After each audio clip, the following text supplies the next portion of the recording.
Welcome. Today we're doing a deep dive into Mahatma Gandhi, specifically his incredible global renown.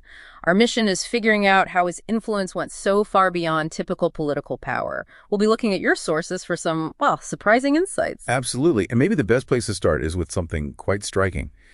When he was assassinated, the United Nations actually lowered his flag to half-mast. Really? For someone not a head of state? Exactly. It's usually reserved for heads of state.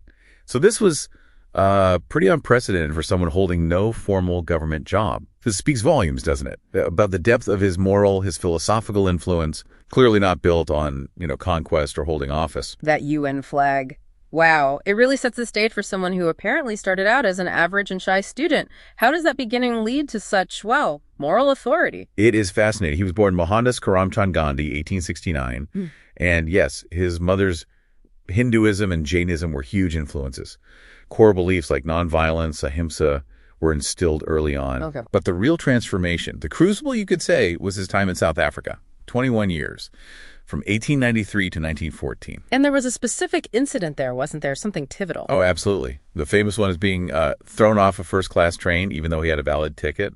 That was a real moment of truth. I can imagine. Yeah. And that plus other things like being barred from Europeans-only hotels, it wasn't just personal insult. It sparked something. It showed how individual indignity, if you channel it right, could actually be used to fight systemic injustice, even against an empire. So that personal experience sort of ignited satyagraha, this truth force idea. It sounds very spiritual.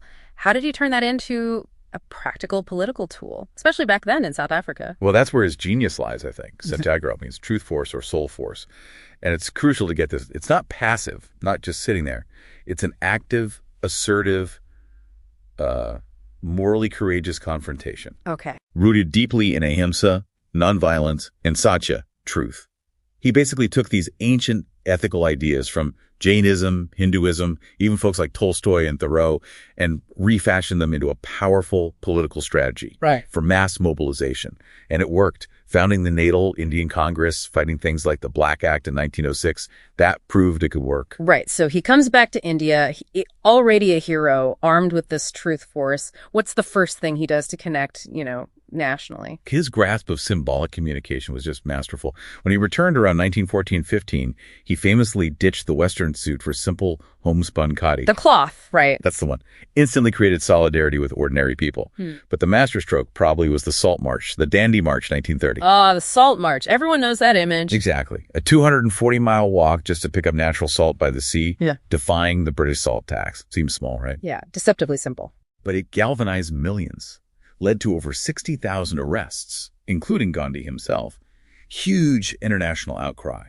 And it put the British in an impossible position, you see. If they reacted violently, they looked brutal, lost legitimacy. If they didn't, the defiance spread. Nonviolence is a strategic weapon. It's incredible, that single image, picking up salt. But his vision wasn't just about kicking the British out, was it? He was looking inward, too. Oh, completely. His vision was holistic. He fought fiercely against internal social problems, like the terrible practice of untouchability. He called those affected Harijan, children of God. He fasted. He even refused to wear the sacred thread himself, symbolically. Huge challenge to tradition. Massive. And he poured energy into Hindu-Muslim unity. That commitment was so deep, so absolute, it tragically led to his assassination by a Hindu radical. It shows how far he'd go for his ideals. Unity above all else. And that dedication, those methods, they clearly echoed around the world. You see it in other movements. Absolutely. Martin Luther King Jr. famously said, and this is powerful, Christ gave us the goals and Mahatma Gandhi the tactics. Direct line.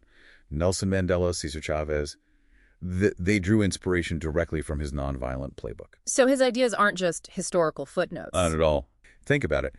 Nonviolence in modern conflicts, simplicity and environmental care for climate change, social justice, local economies. It's like his timeless wisdom offers a moral compass for today's big global challenges. So for you listening right now, here's something to maybe mull over. Think about a small symbolic act in your own life or your community.